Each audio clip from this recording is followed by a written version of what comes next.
Desde que suena el teléfono, nosotros solemos tardar hasta que la ambulancia se pone en marcha, solemos tardar entre 1 minuto y 1 minuto y medio. El CCU pregunta localización, desde dónde llama usted, kilómetro, tal. Entonces, el CCU, eso es lo que nos transmite a nosotros. Eso es muy importante ajustar los tiempos de llegada. Cuéntame, ¿qué te ha pasado?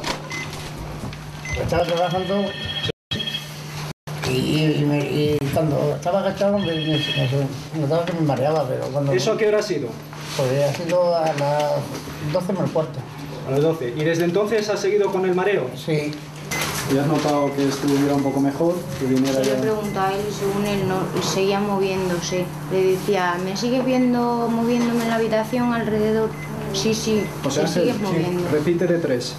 Tú puedes tener muy bien entrenado cómo mover esta persona desde aquí hasta allí, y te has imaginado 28 maneras y la que te encuentras es la 29.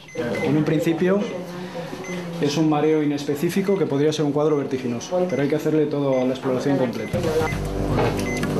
Mire hacia el techo un momentito y mantenga los ojos abiertos. No mueva la cabeza ni los ojos, ¿de acuerdo? Hay horas en que no estás haciendo nada, pero luego cuando estás trabajando, pues no estás al 100%, estás al 200%. Por eso está compensado con que a veces estemos parados.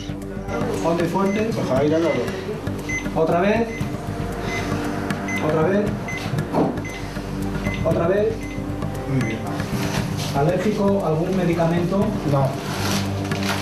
Lo que a nosotros nos gusta es realmente poder ejercer nuestra labor para lo que estamos, ¿no?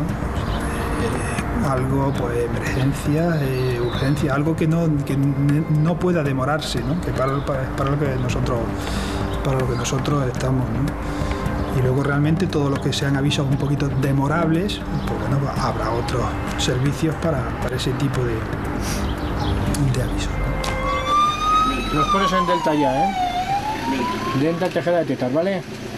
Venga, hasta luego, gracias. Bueno, ¿nos movemos? Nos movemos. Venga.